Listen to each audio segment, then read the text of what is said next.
Okay, so back to, and sorry for folks, sorry, Sharon. That's okay. The manna didn't come up and I didn't look, and apparently I opened us up into the Thursday Bible study, so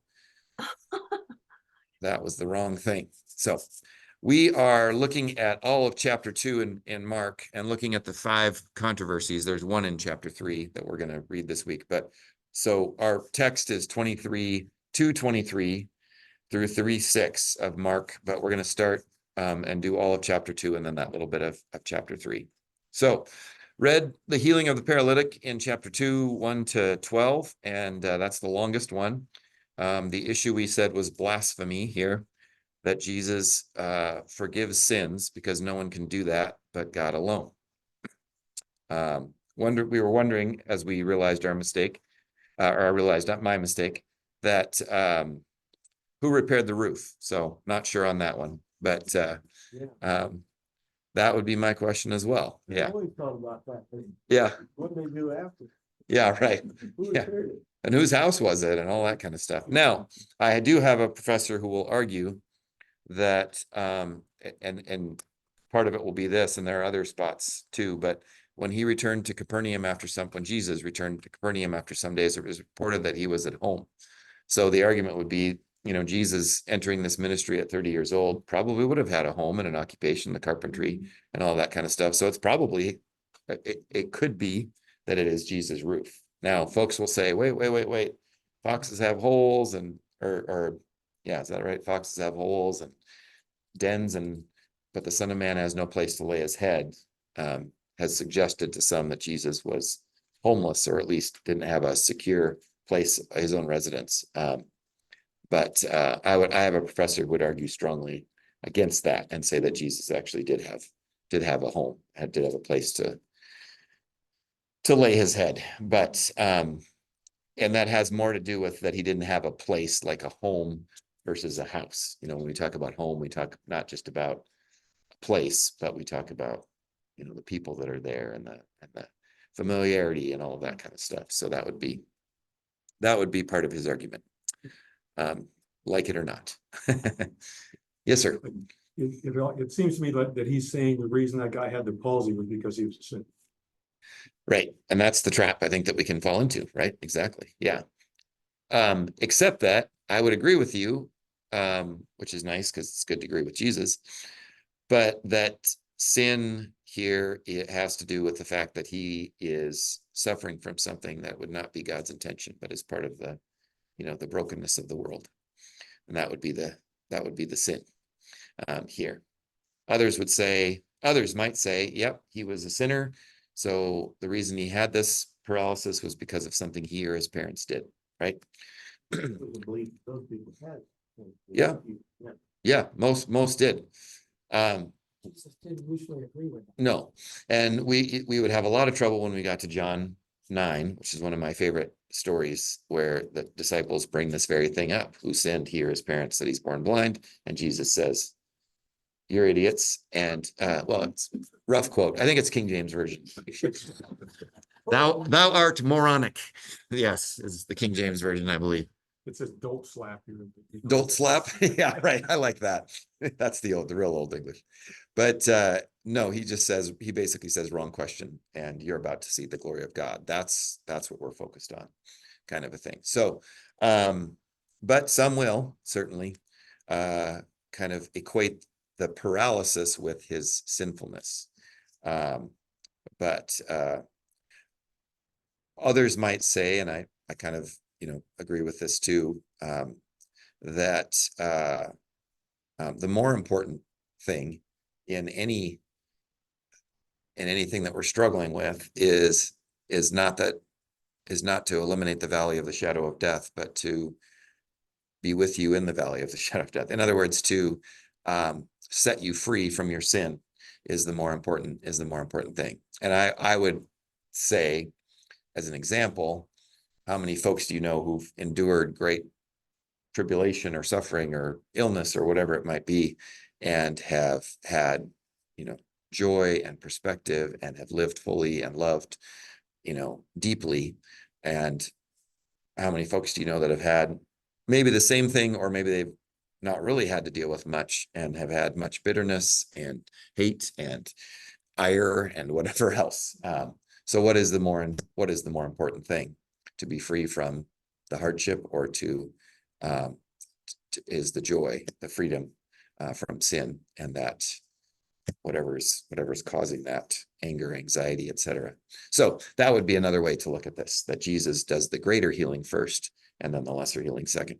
Which So- is easier for him to do. And he says that, yeah, easier to Yes. forgive sins, or up you go out the door.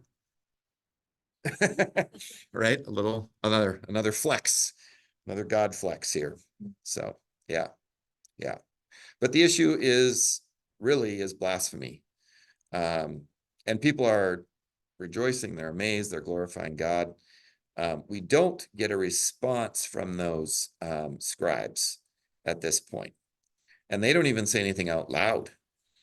Jesus perceives them, right? So that's kind of interesting too. Okay, so before we unpack that entirely, let's go to 13 to 14. There are just a couple of verses. Someone want to read those? Jesus went on again beside the sea. The whole crowd gathered around him and taught them. As he was walking along, he saw Levi, son of Alphaeus, sitting at the tax booth, and he said to him, "Follow me." And he got up and followed him. Okay, yeah, and actually go through 17 if you don't mind. And as he sat at dinner in Levi's house, many tax collectors and sinners were also sitting with Jesus and his disciples, for there were many who followed him. When the scribes of the Pharisees saw that he was eating with sinners and tax collectors, they said to his disciples, "Why does he eat with tax collectors and sinners?" When Jesus heard this, he said to them, "Those who are well have no need of a physician, but those who are sick. I have come to call not the righteous, but sinners." Okay. All right. So now we're in Levi, the tax collector's house. He's called him. And now we have the scribes and the scribes of the Pharisees. So same folks seems to be. These scribes, once again, who are questioning. Now they're a little more vocal, but still a little passive, or still need some assertiveness training, because they go to Jesus' disciples. Why does he eat with tax collectors and sinners? Okay. And Jesus hears it now, this time, and responds. So what's the issue now? Got blasphemy in the first one. And that is blasphemy, by the way. They're not wrong. Jesus is blasphemous to forgive sins in that way. Just as nobody. What are they, purity? Of being with the. Yeah, sure. I'd say now you got a purity question. Yeah, would be a way to put it. Yep. So wrong people, right? Yep. And Jesus responds, "Those who are well have no need of a physician, but those who are sick. I've come not to call the righteous, but sinners." So he has authority to forgive sins. And by the way, in verse 10, I should have noted that. You may know that the Son of Man has authority on earth to forgive sins. Oof. Jesus. So much for the messianic secret, by the way, in Mark. Now we get the hush hush from Jesus later on. I'm sort of formulating in my head, and this is just a like an hour ago theory, but I'm wondering about, or curious about, whether the messianic secret isn't a little bit of a response to this thing catching fire so quickly with the religious authorities, that Jesus has to kind of simmer it down a little bit. But there's no messianic secret. And we get that kind of drilled into us with Mark, but there's no messianic secret here. He is out there. He's using terms like Son of Man, authority on earth to forgive sins. And so thereby in heaven as well. Exactly where Jesus is and what he's doing, and who he's eating with them. Yeah, It's like, yeah. Well, they don't know that about us. They don't know what things are supposed to do. Yeah, right. So it's like, well, Yeah. Nosy Nellies, yeah. Yep. It's fine. Yeah. I think word's gotten out. It's probably gotten out from his baptism and things like that. So yeah, but yeah, there's some curiosity. So it's another thing they deal with a little bit in the chosen stuff is Mhm. these busybody folks running around, and some of them, and Mhm. yeah, and I actually like how they deal with it. I went to and I think this is a problem we have with these religious leaders, our vision of these religious leaders. I went to I did not like it. I went with Karen and her cousin, and cousin really liked it or liked it, but I just part of it was that Pharisees and the Sadducees were just like Keystone Cops. They were just fumbling all over and Mhm. just made to look ridiculous. And that's really not a faithful picture of who they are. So, but I also wasn't the biggest fan of the Pompadour pastor with the Southern accent, really, in Puyallup. But anyway, who came out and did this sort of, I don't know. I thought it was kind of an emotional manipulation kind of thing, to be honest with you. But I'm judgy and awful, so don't listen to me. Anyway, so yeah, so we've got blasphemy, we've got purity issues. Now what do we have? So someone want to read 18? We can just read 18 to 20. We can skip the 21 to 22. Well, actually, no, go ahead and read to 22 because I think that will relate to the next part. So 18 to 22, someone want to hit that? Okay. Now John's disciples and the Pharisees were fasting. Some people came and asked Jesus, how is it that John's disciples and the disciples of the Pharisees are fasting, but yours are not? Jesus answered, how can the guests of the bridegroom fast while he is with them? They cannot, so long as they have him with them. But the time will come when the bridegroom will be taken from them, and on that day they will fast. No one sews a patch of unshrunk cloth on an old garment. If he does, the new piece will pull away from the old, making the tear worse. And no one pours new wine into old wineskins. If he does, the wine will burst the skins, and both the wine and the wineskins will be ruined. No, he pours new wine into new wineskins. Okay, great. Thank you. So now what's the issue? Still not answering your question. Yeah, actually, that really is another issue. He's still not really directly addressing them, is he? Yeah. Be a cabinet secretary. Yeah, exactly. I know. Yes, that's right. Will the Swiss Switzerland here kind of stand in the middle? Yeah. All of them belongs. No, right, exactly. And this is an issue because the laws that the Jewish people follow, throughout the history of the Jewish people, they've always been at risk of being swallowed up, especially with the exile. I mean, certainly in Egypt to really almost be eliminated before they got started. But coming out of the exile into the promised land, or coming out of slavery into the promised land, okay, we're good, and things kind of establish up, but then they start to crumble down, and there's an exile into Babylon, and certainly that would swallow up the Hebrew people. Now they're occupied, and all around them is this Hellenistic culture, and again, ready to be swallowed up. I was reading a little bit about this today, but this law, this distinction that they have, is what separates them, what distinguishes them. So it's important for us to have a good appreciation and respect for these religious leaders who are questioning the stuff that Jesus is doing, because it is new cloth and new wineskins or new wine, and Jesus is suggesting here almost that there's something new happening. Now he's not throwing out the old, but he doesn't want to ruin the old wineskins, but he is bringing something new, and that's always going to be frightening. So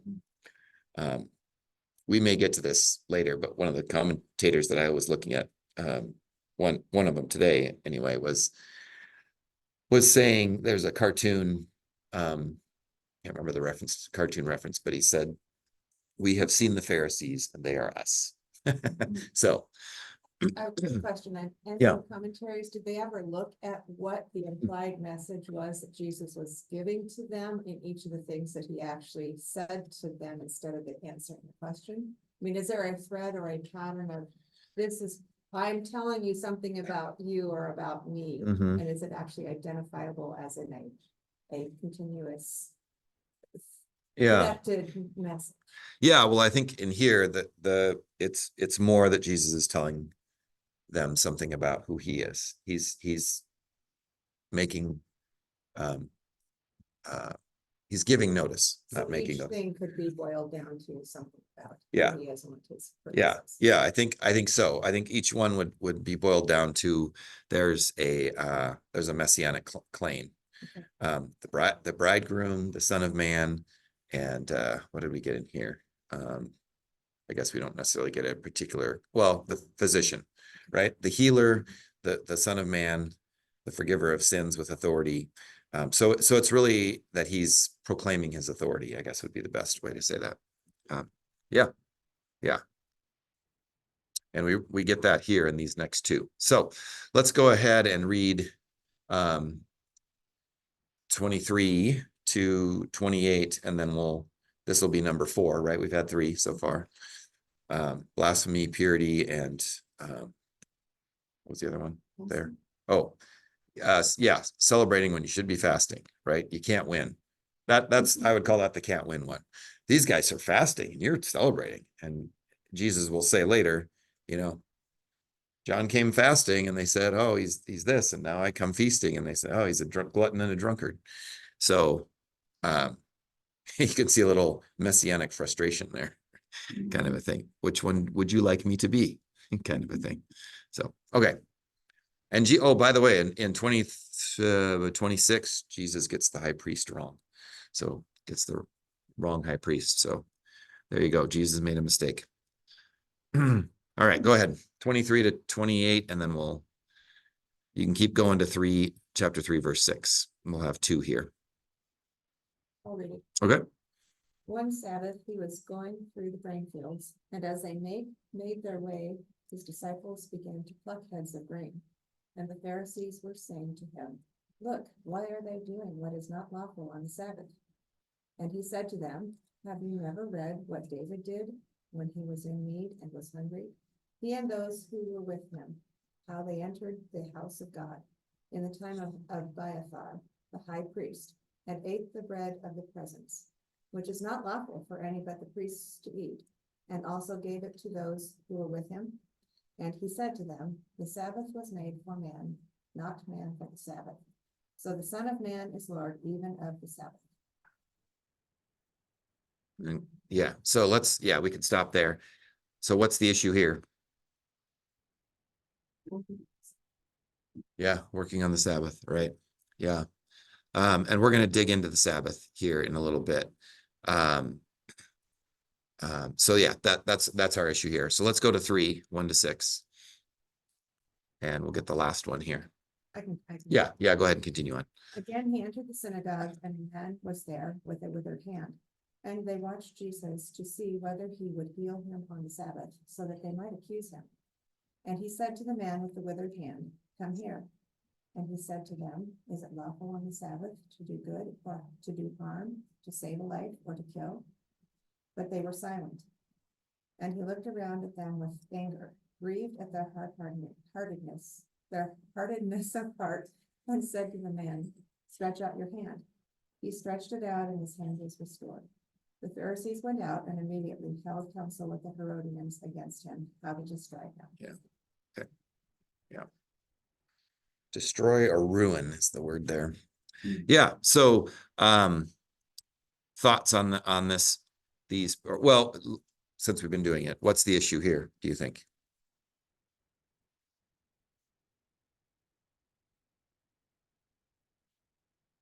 Healing on the Sabbath. Yeah. Right. Yeah. So the last 2 are really Sabbath issues. Yeah. What are you doing? What are you performing on the Sabbath? Life-saving work was allowed on the Sabbath, right? If you're, I was going to say if you're falling off a cliff, but you wouldn't be on the cliff because you wouldn't have walked there on the Sabbath. If you're, there was something I read, it's like a midrash or something like that, where if a man or a person has a sore throat on the Sabbath, they're allowed to put medicine into their mouth in case that were to turn into something that would be life-threatening. Okay, but a withered hand is not life-threatening. So Jesus is challenging something here, and in this particular part. Is Jesus, It seems like he has been out away from, I mean, he hasn't been in the synagogue up until now. Whoops, something happened here with my screen.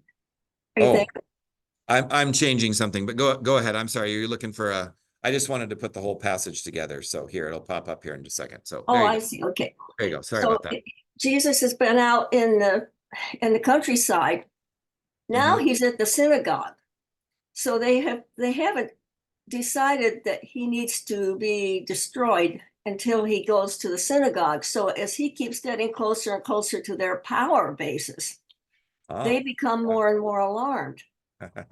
So Yeah. now they're conspiring with the Herodians against him, how they're going to destroy him. It's the Right. first time we see that is so disturbing to them. Mhm. So they don't get the messages anyway.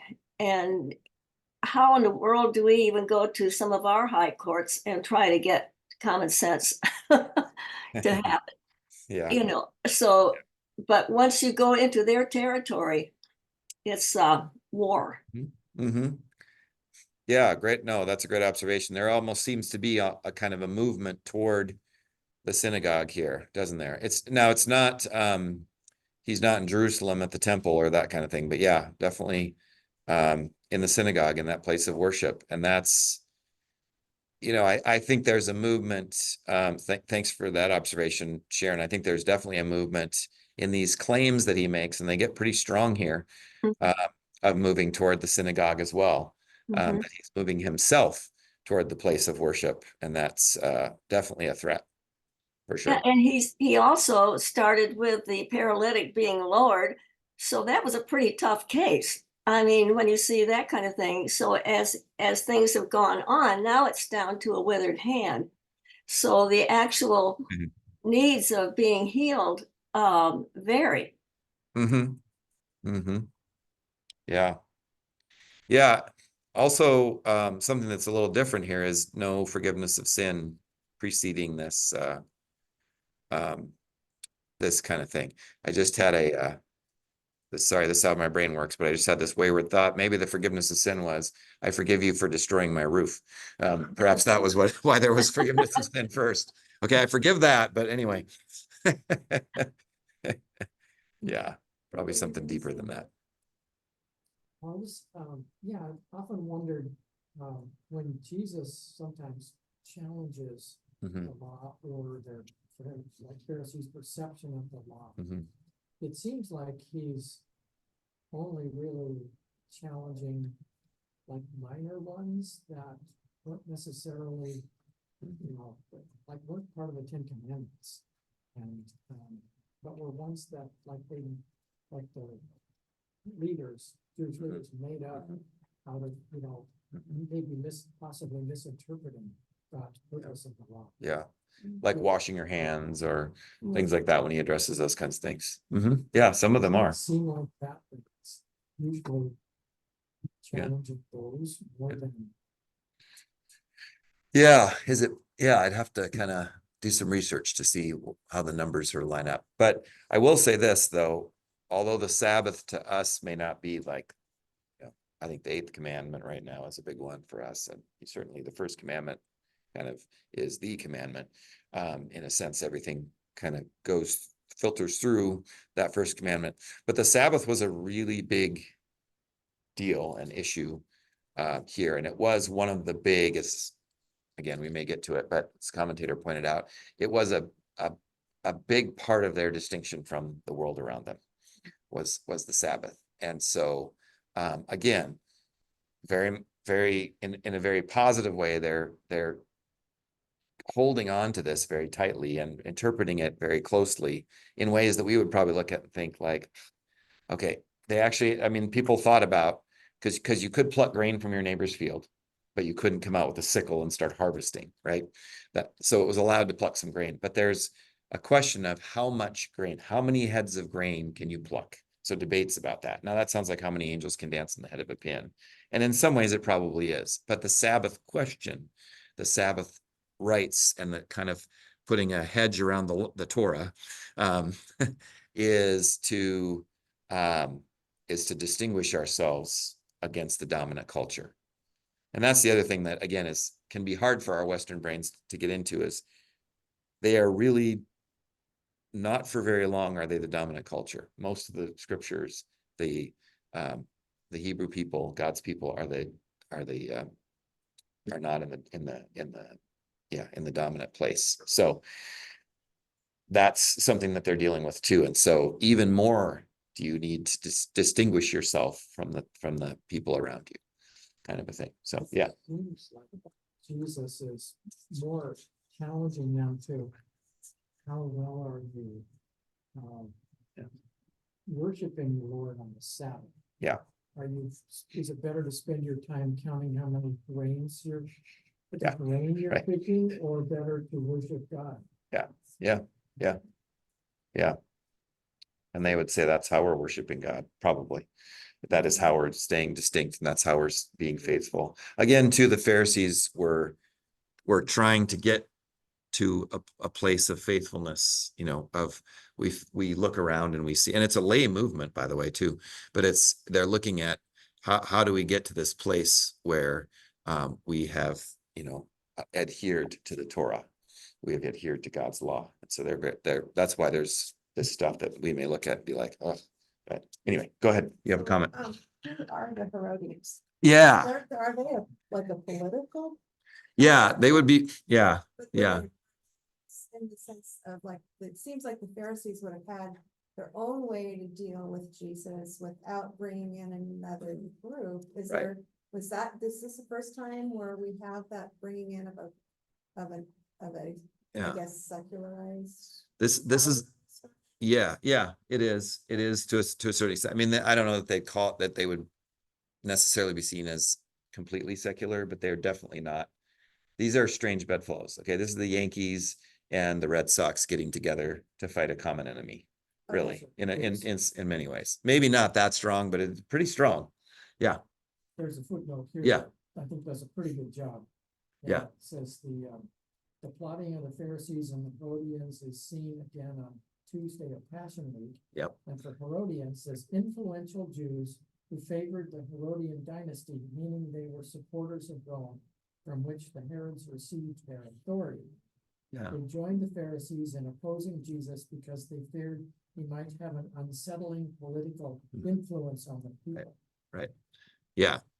And so just as much as, like you pointed out, Sharon, we have kind of a progression into the synagogue, not quite the temple yet, but into the synagogue at least. We also have a progression of alliance against Jesus. So religious issues, and hey, you shouldn't do that, you can't do this, and this isn't right, and that isn't right.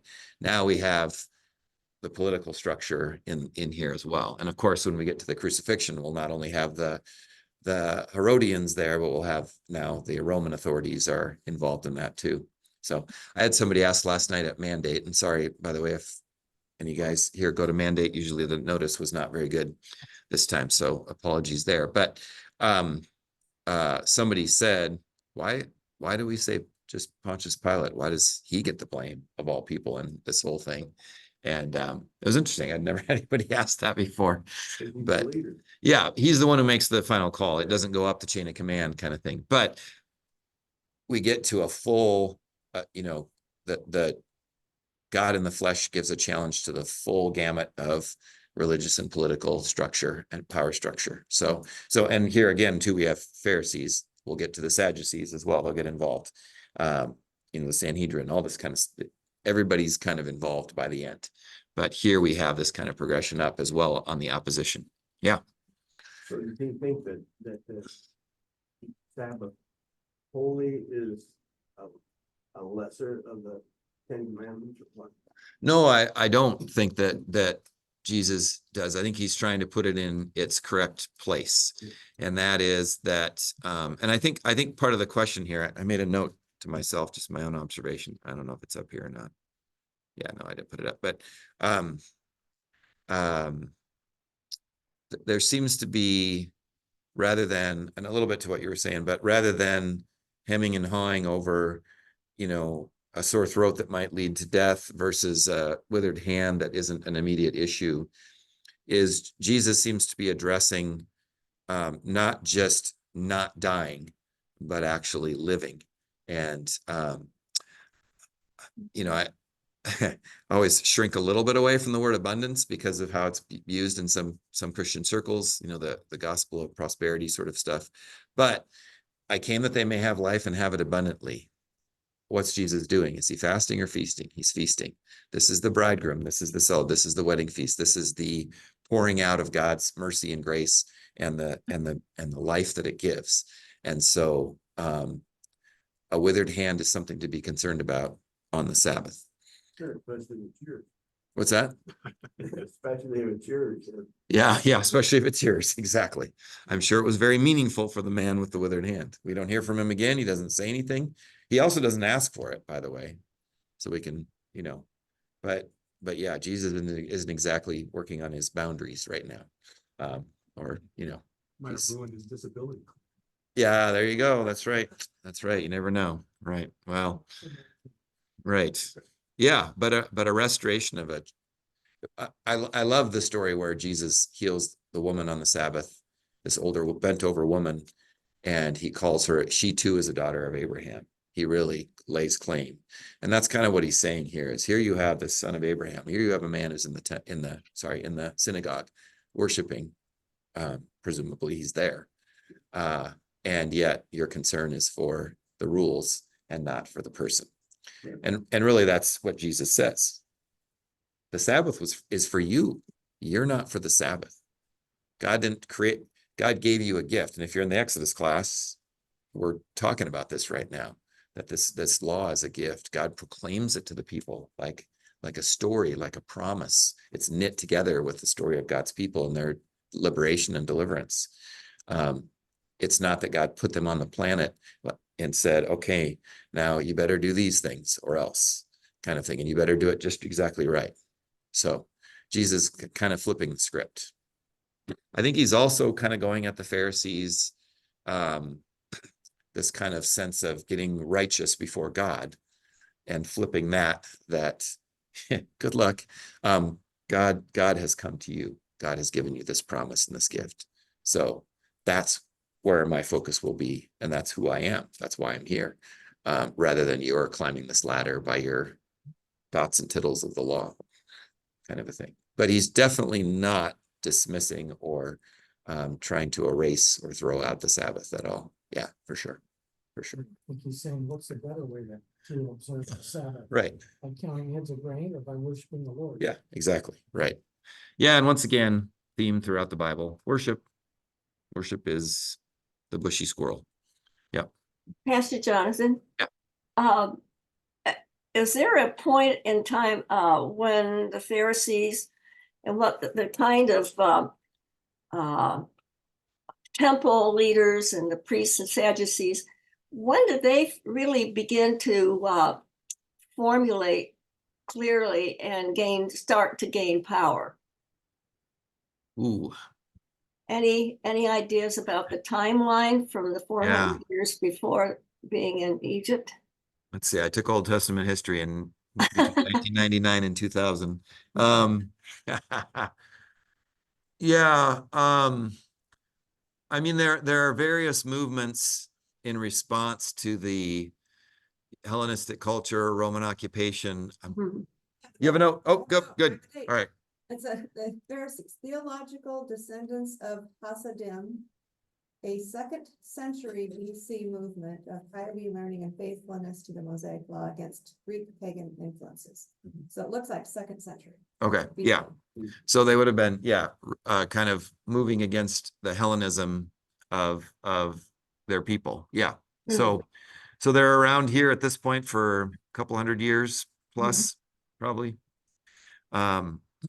Something like that, or plus or minus, I guess. Because I think it's interesting, Jesus was born in the fullness of time. So it sounds like the Pharisees on God's timeline had reached their peak Yeah. of doing damage, so to speak. And some of them, like Nicodemus, weren't all on board all the time with those sorts of things, but they kind of Right. reached the ruling of Israel as more of a unified sense of Israel, right? Is that the idea? You I mean, don't know if I'm on the right track. yeah, well, I want to make sure I understand you. Say that again. What about the ruling of Israel, you said? Yeah, well, at this point, was Israel quite united? Hmm, I mean, I not mean, in the really. sense that that overall, even with the different factions, the the priests and the Jerusalem, the temple, and Yeah. even down into the synagogues were pretty much established. Oh, yeah, for sure established. And there was unity around the temple structure, um, uh, and certainly around the worship structure in the synagogues that were kind of the satellites of the main, of the temple. So yeah, there was definitely establishment and unity in that way for those who were engaged there. But as far as across the sort of historic Israel, there was not unity. And there were certainly other factions that we have here, the Essenes and the Zealots, and Right. those who had, the Sadducees working within kind of almost a little married to the power structure. So probably the most susceptible, at least, to corruption, with Mhm. or at least collusion with the powers that be, especially the Romans, the Pharisees, who are actually kind of a neat group. Some have argued that they think Jesus was studied with the Pharisees or was maybe even part of them, and why there's so much discussion, the lively discussion among them. That's a little bit of projection in my mind. But I haven't looked into that much. And then you have the zealots who are out there, and they see only a conflict kind of upheaval that would happen, that would liberate. So there's division in those kind of different ways. But as far as the cultic structure and the worship, that's the unifying thing at this point.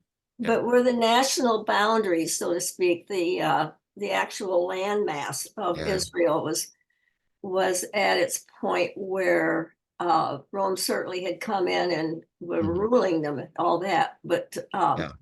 I'm just kind of trying to picture the Yeah. nation as an existing nation, so called. Yeah. I mean, to a certain extent, more so with Judah. I mean, the northern kingdom, the Samaria has been divided off both politically and certainly in their religiosity as well. Which is why you get this discussion with the woman at the well. Well, we say that it's supposed to be like this, and you guys say it's supposed to be like that. So there's Mhm. Yeah, definite division there for sure. yeah. Any country, even with boundaries, have factions. Yeah. Yes, absolutely. But that Northern Kingdom split was still very much there. But Certainly the Romans ruled both, but there was still a split between right. them. Yeah. But for Jesus to be crucified, to have that event, the huge, huge event that we've got that marks the beginning of a whole history of the world, um, sort of looks like Jesus came at the peak of the uh, abuse of the Pharisees, and the power source was not easily dealt with Mhm. by the ordinary citizens. Yeah. Yeah. Yeah. Yeah. That could be. I don't know what where that power was the highest, or where it was most corrupt, or that kind of thing. But again, a lot of the corruption, the kind of blatant corruption that the people might have seen, probably came more through um, the Sadducees and things like that. So But I think the Pharisees were a little bit like a middle sister. They were ready to tell on you.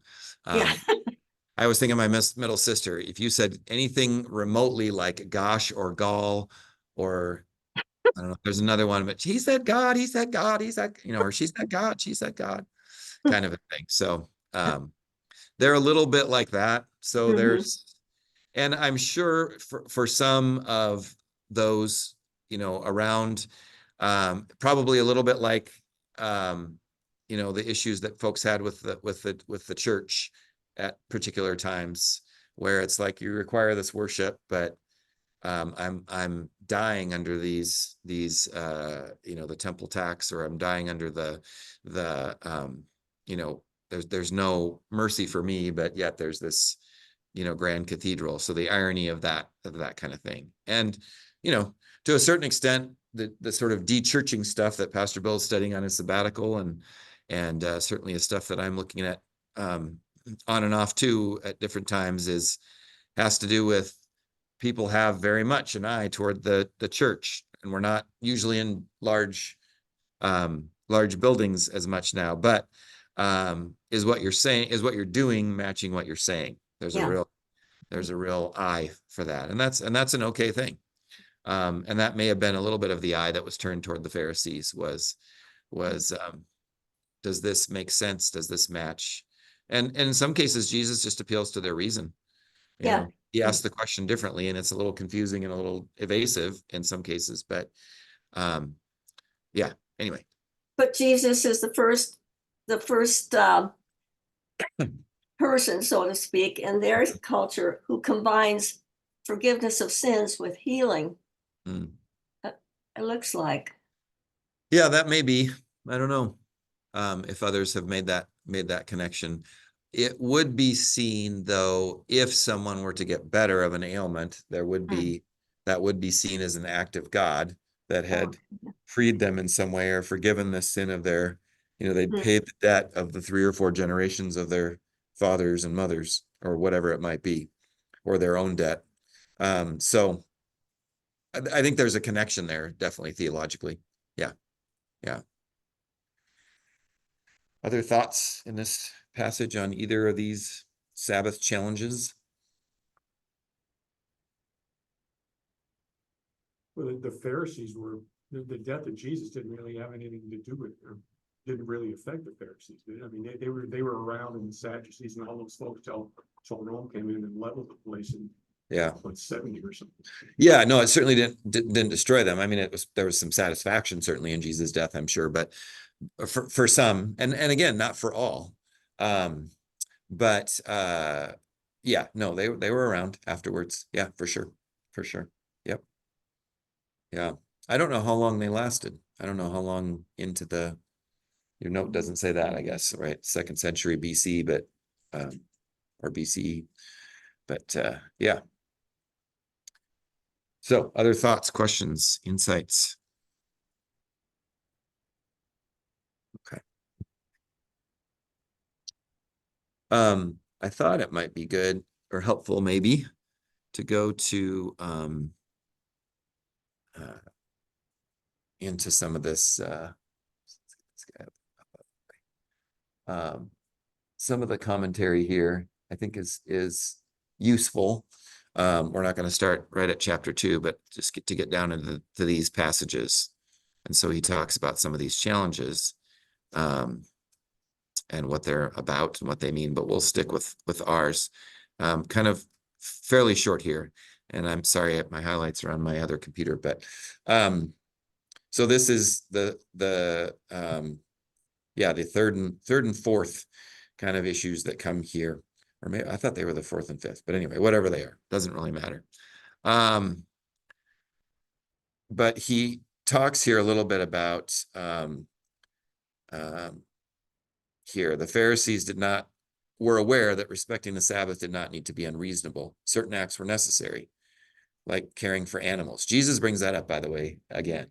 It might even be with the healing of the bent over woman, but I can't remember. But he talks about how you can give a horse water, but you can't heal, one of your brothers and sisters. Like or I can't heal one of your brothers and sisters. Yeah, farmers care for animal, business of life. In specifying precisely what was not allowed, they wished to offer a more accurate sense of how respect for the Sabbath could be lived out, one of the aspects of Jewish life that distinguished Jews from their Gentile neighbors. So again, and then there's this quote from Deuteronomy: when you go into your neighbor's standing grain, you may pluck the ears with your hand, but you shall not put a sickle to your neighbor's standing grain. Now that's just about going into the grain. That's not even about the Sabbath.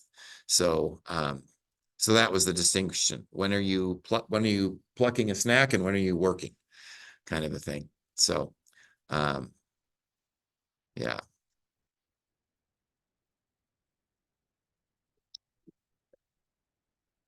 And then he goes on to say that's what's striking here is Jesus' approach to settling the dispute. And this gets to your kind of question before, who's saying what kind of here. Like the sages, he cites precedent, but not the precedent of prior legal opinion. He compares the situation to that of King David. Now, doing that in itself, even without the Son of Man references, is kind of interesting. And he'll say something about the Son of Man that's interesting here too. But who ate the bread of the presence when he was hungry? In fact, the event recorded in 2 Samuel occurred when Ahimelech, not Abiathar, was high priest. So Jesus got misquoted or Mark misheard, whatever. In what sense can Jesus claim David as precedent setter unless he is understood to be the offspring of who will sit on David's throne? So I thought that was an interesting insight. So even there's going to be a rub with the Pharisees with Jesus' claim, right? So, and then Jesus' whole answer here.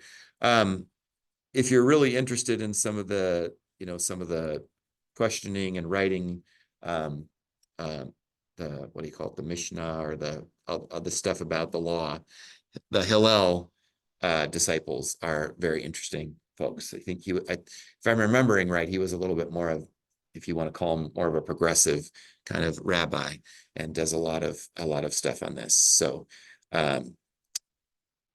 So what Jesus is saying, the Sabbath was made for humans, not humans for the Sabbath, isn't some brand new teaching, but it would, as he says, enunciates a view that accords well with what can be found in Jewish tradition, particularly with this guy Hillel and the disciples of Hillel. Yeah. So, but the fact that he claims his authority, the Son of Man, is Lord even of the Sabbath, that's where we get into, boy, that's a big one. So, yeah. He does say here precisely what tone is added by the Son of Man, whether it conjures up visions of Daniel 7 and hints of a messianic claim cannot be determined from this passage, according to him. He doesn't give a lot of reason for that, so I'm not sure why he says that. That triggers it for me, that would go back to Daniel 7, but it could be that Son of Man just means is more benign than that. I tend to think it's more of a claim because it kind of goes with Lord of the Sabbath as well. But yeah, you can make your own decisions on that. So, yeah. All right. I do want to note this part as well. He says here, disputes about healing on the Sabbath. So in this 3:1-6 part, disputes about healing on the Sabbath were not unique to Jesus in the New Testament. The question he addresses to his would-be critics has precedent in the discussions of the Jewish sages. It is not impossible that other Jewish teachers would have applauded Jesus' opinion that, quote, doing good on the Sabbath is to be commended. The normal principle, however, is to refrain from doing on the Sabbath what is not absolutely necessary to life. If there is a genuine risk of life, Sabbath rules may be transgressed. And then the Mishnah talks about the whole sore throat thing. The point of Jesus' critics is that the healing was not absolutely essential, since there appeared to be no risk of life. So, but did you notice Jesus' reaction to them too? What's that? He was angry and he's two emotions. Distressed. Distressed is what yours says? Yeah. Yeah, mine says grieved. I think you read grieved. I'd be kind of interested into what that word is, if you don't mind taking a look here. So I think it's in, what is it, in 5 or 6? There. 5, thought it's 4. Okay. King James says, and when he looked round on them with anger, being grieved for the hardness of their hearts. Yeah. He's angry. Yeah, he's kind of looking around like, yeah. He looked around at them with anger and he was grieved at their hardness of heart. So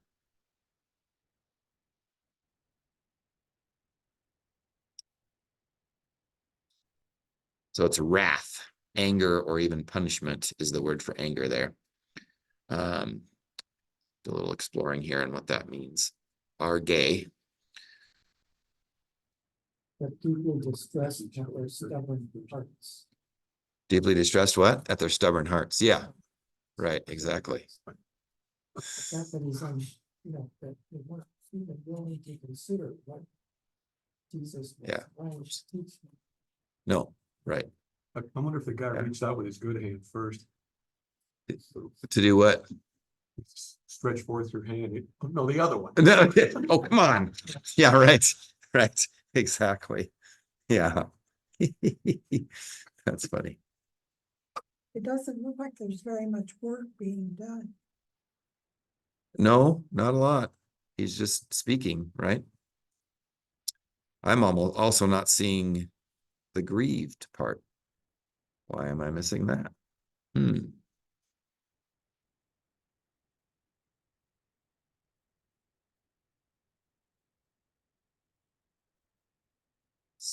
Sulupumenos. Or sorry, not sulup. No, it is sulupumenos. Sulupumenos. Okay, where is that word down here? Oh, there it is. It just says and in my translation here. So salupeo, to be grieved with, feel sorry for, to be moved with grief, to share in grief with. Interesting. Yeah. Yeah, it's entirely 100% grieved, and there's one use of it. Those are always interesting to me when it's only used one time. Mark 3:5. That's it. Yeah. Interesting. Sorry, let's nerd out here for just another second. Let's see, what do we want to use here? Pain, sorrow, to be pained, to experience a painful kind of sorrow. Both physical pain and mental anguish are covered by the words.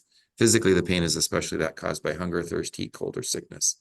While mentally, it is especially the anguish of misfortune, death, annoyance, insult, or outrage.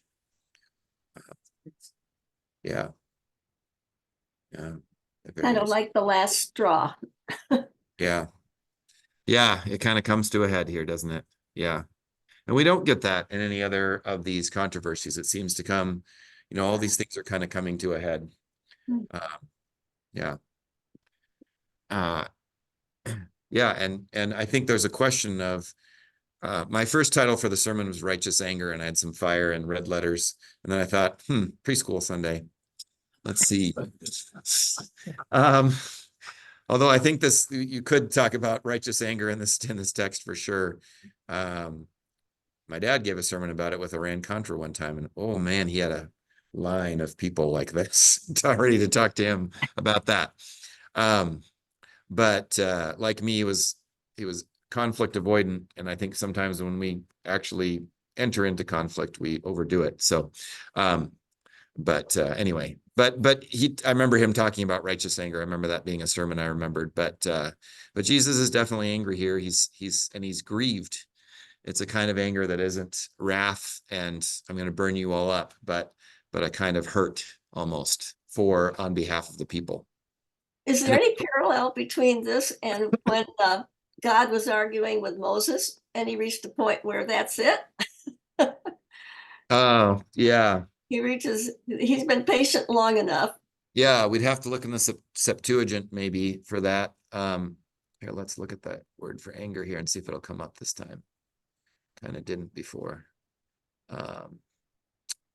Yeah. Usually as wrath. Yeah. So. Yeah. Let's see where else we have it here. He's dealing with all the buildup that the Pharisees have gained for themselves. Yeah.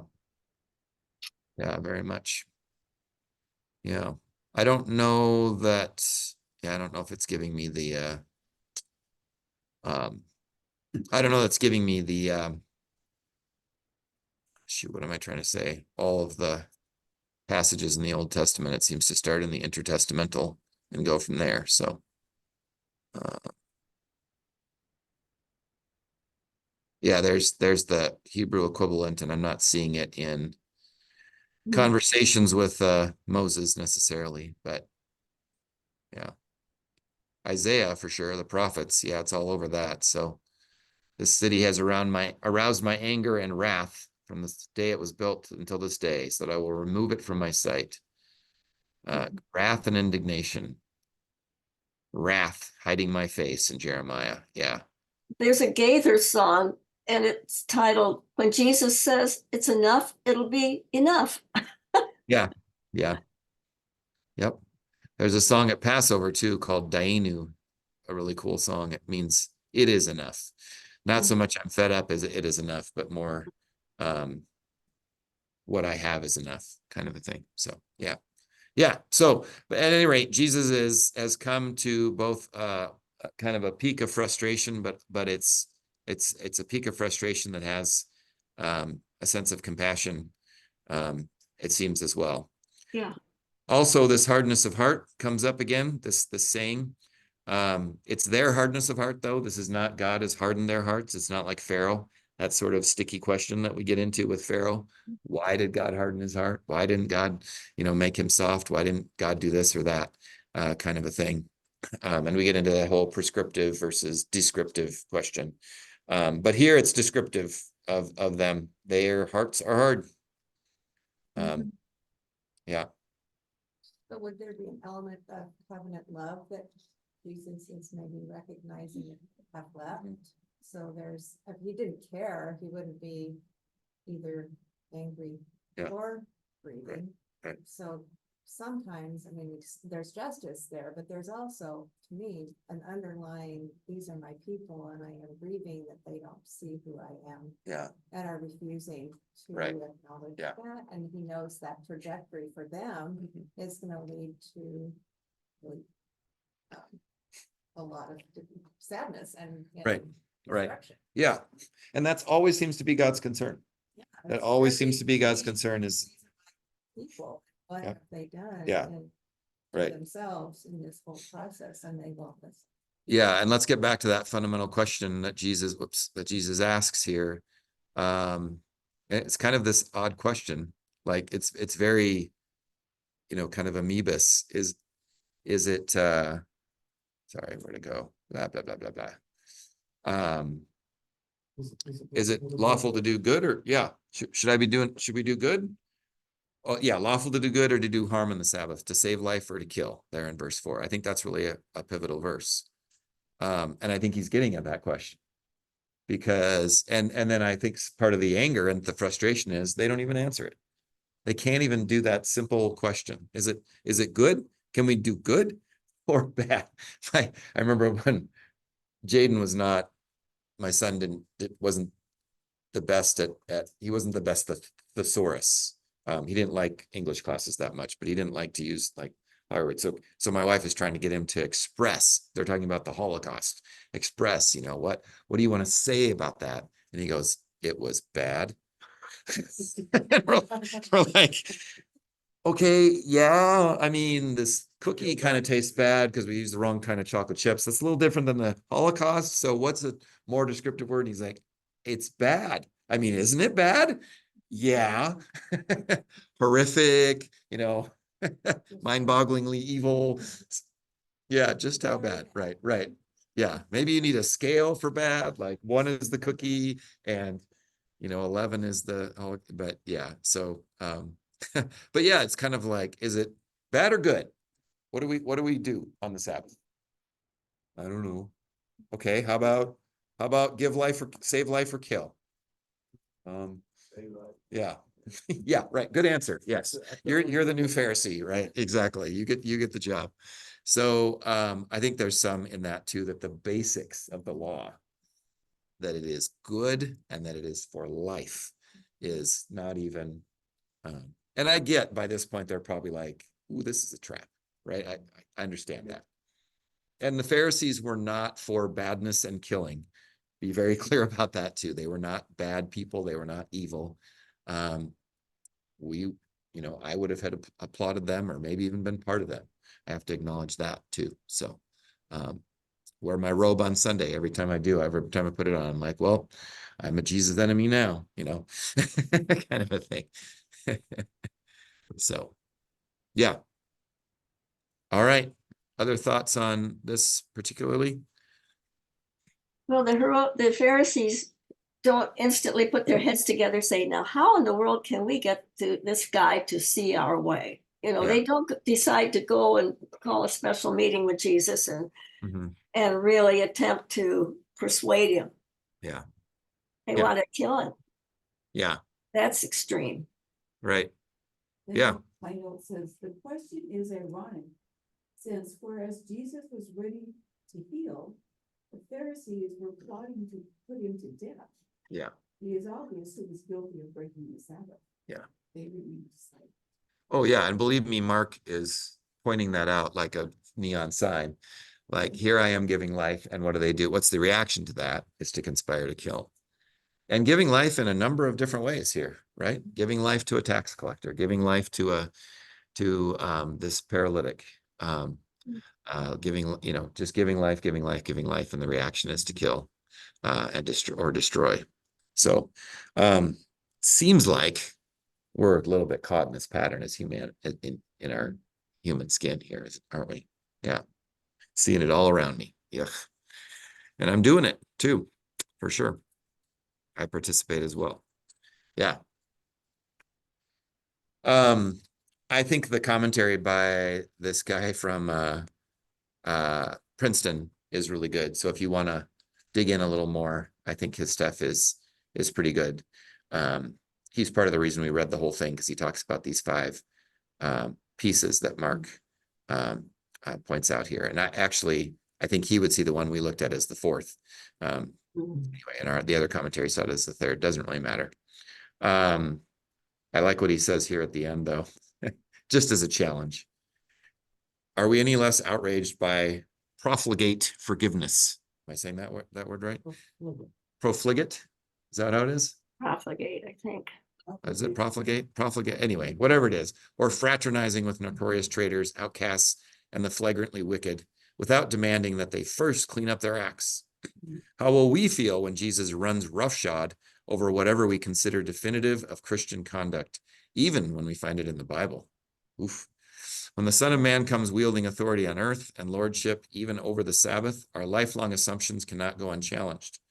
The good news of God amazes nobodies into glorifying God. It scares the piss out of society's stalwarts, threatened by a preacher so mysterious and infuriating. We proclaim Jesus, crucified and risen, our judge and our hope. And that apparently comes from a new creed by the United Church of Canada. I don't know what that is, but that's from 1968. Anyway, so he gets a little colorful in the end, but his commentary is pretty interesting, and he has a lot of scriptural references, which I think are kind of fun to look at as well. Not only from Mark, but he pulls in quite a lot from some other places as well. So yeah. We God-fearing, church-going Pharisees could think to ourselves as trial lawyers Bellow and Perry Mason. That question is incompetent, irrelevant, and immaterial. Is it lawful to do good or to do harm on the Sabbath, to save life or kill? Every case where life is in danger supersedes the Sabbath, but the life of this fellow with a shriveled hand is not at risk. Immediate treatment. Yeah, okay. So that was a repeat of what we looked at before. Anyway, I think it's pretty good if you want to look at that on Working Preacher. Okay, ready to jump to the other, or any final comments here? Perhaps.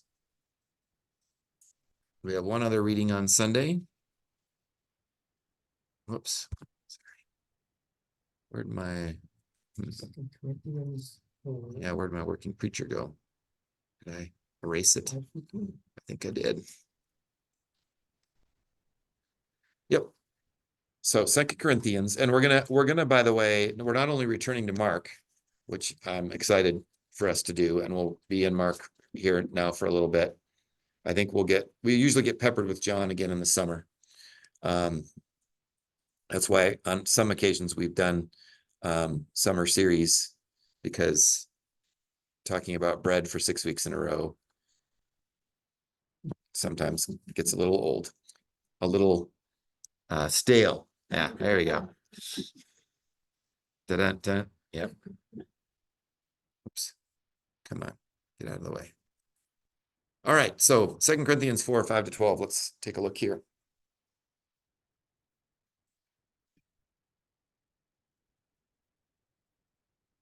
All right, For we do not proclaim ourselves, we proclaim Jesus Christ as Lord, and ourselves as your slaves for Jesus' sake. For it is the God who said, let light shine out of darkness, who has shone in our hearts to give the light of the knowledge of the glory of God in the face of Jesus Christ. But we have this treasure in clay jars, so that it may be made clear that this extraordinary power belongs to God and does not come from us. We are afflicted in every way, but not crushed, perplexed, but not driven to despair, persecuted, but not forsaken, struck down, but not destroyed, always carrying in the body the death of Jesus, so that the life of Jesus may also be made visible in our bodies.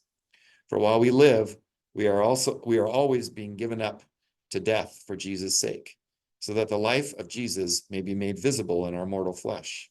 So death is at work in us, but life in you. So let's go out there and win one for the Gipper. This is the halftime speech of Paul here, right? In a sense, yeah. So what are you catching in there? Or what's capturing you here? I like the treasure in clay jars. Mm-hmm. What do you like about that? Well, I'm human and I do things I shouldn't, but the Holy Spirit is still within me. Yeah, that kind of sense of being little Christs. Yeah, yeah. Yeah. And here again, the focus isn't on the jar so much. It's valued, but the focus isn't on the jar, but what the jar carries, right? The content within. Yeah. Which is pretty freeing, I think. I think a lot of our culture and society is focused on the jar, being a perfect jar and being a better jar, and at least being a better jar than the other jar or jars. And that's not the point. Yeah. Verse 10 is the little highlight. Mm-hmm. We always carry around in our body the death of Jesus, so that the life of Jesus may also be revealed in the body. Mm-hmm. It's kind of hard to wrap your head around that. So Yeah. I get it. Yeah. Yeah, there's kind of a I'll say it since Kim isn't here, but kind of a communion, Eucharistic kind of sense of that, like both and, or incarnational sense of that we're kind of carrying around this dual nature in a sense as well, that we are mortal and carry the death, but we also carry the life. Yeah. When Paul says, other places we have died in Christ. Mm-hmm. Yeah, if we are buried with him in a death like his, we will certainly be united with him in a resurrection like his, kind of a thing. And I don't think he's just talking about what happens after we die, although that's mainly the context. Yeah. Mm-hmm.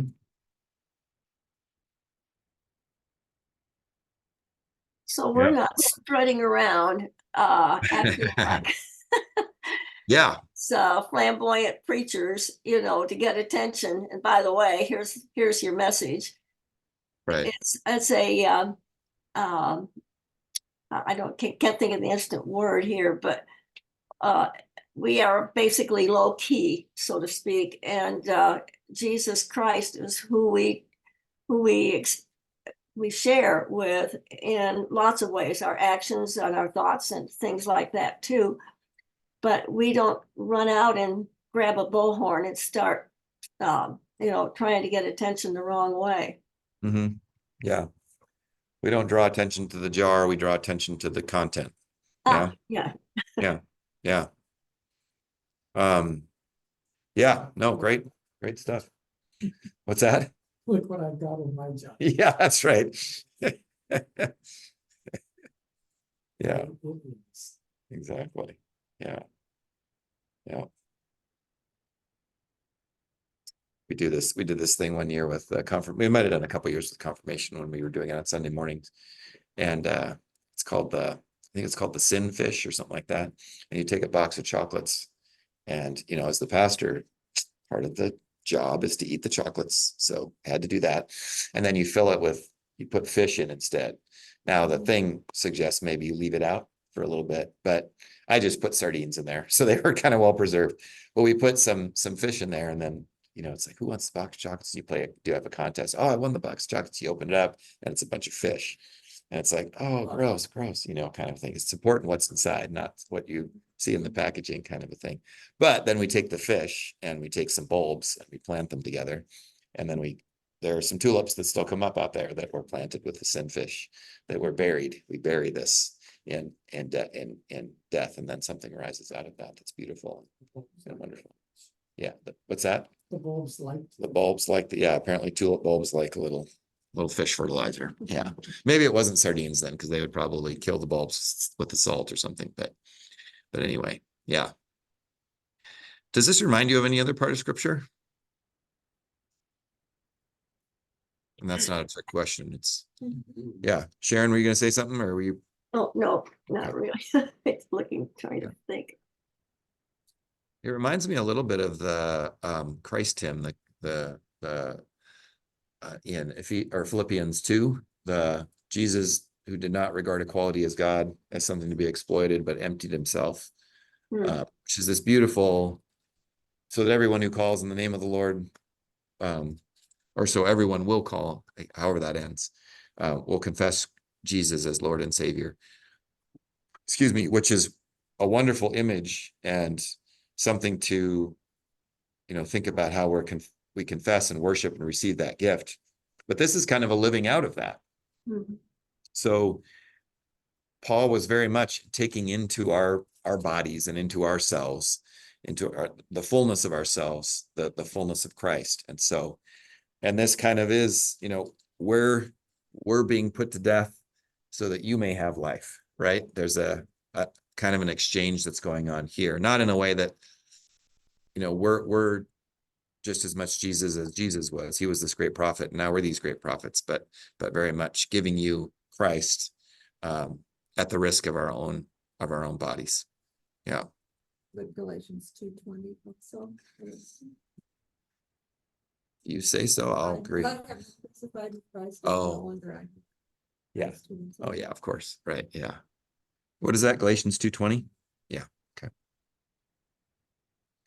Definitely. Yeah. So there's a lot in Paul's writings that reflects It goes on in this. even the Yeah. righteousness through.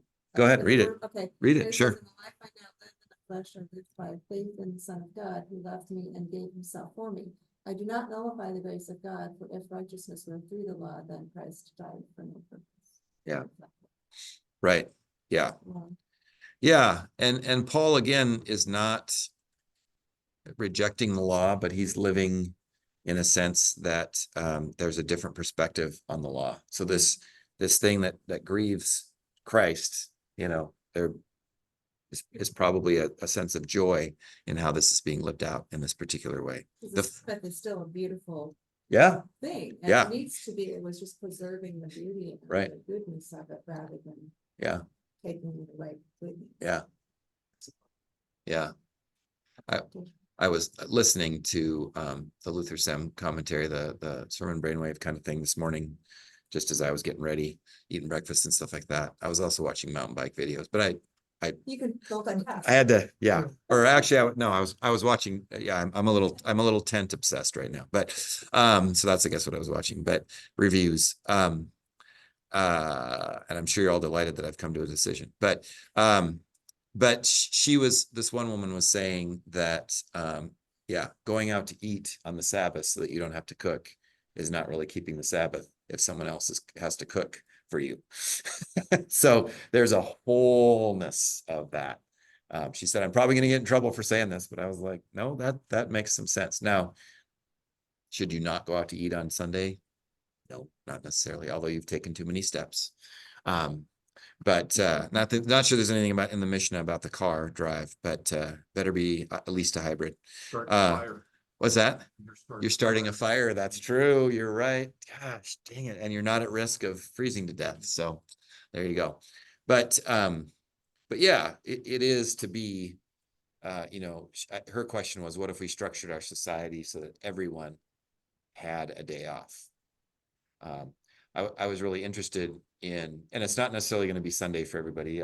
We understand that in our society. We can't call 911 and have folks say, sorry, it's Sunday. But we need to have that. And frankly, that would be permitted by the law.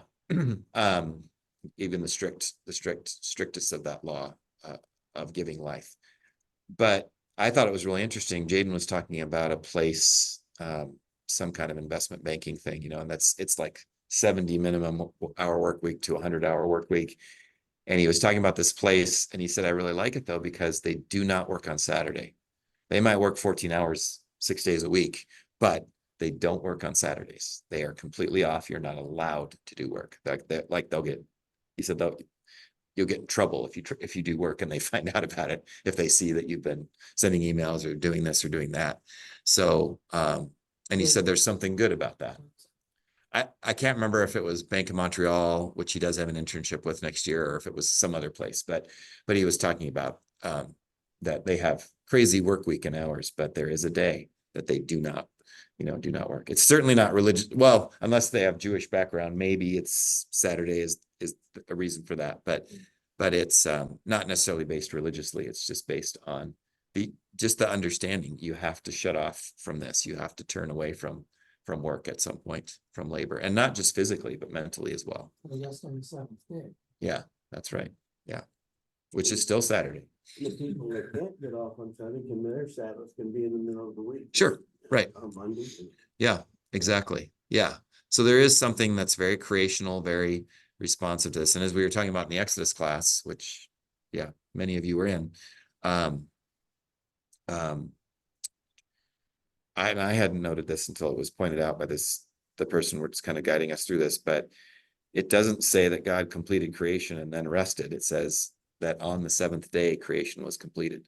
So there's something about resting that actually brings completion to that as well. So I think that's kind of a phenomenal thing. So, all right, let's pray. We'll get on to the next piece here today. Good and loving God, we give you thanks for this time together and for your word and its power and for the ways in which it seeks our good and the good of all people. We pray that we might indeed bear Christ to the world in ways that give life and that do good that's easily recognizable, or sometimes just the next best thing. And so call us, lead us, show us ways in which this life might be lived, and help us to live with grace that always leads, trumps, and even gives the law. And so we pray for that heart, that spirit, that interior as we go about, that might spill out as it did with you in so many ways. We pray this in Jesus' name. Amen. Okay. Thanks, Sharon. Thanks, guys. Thank you. Stop share. Yeah, for sure.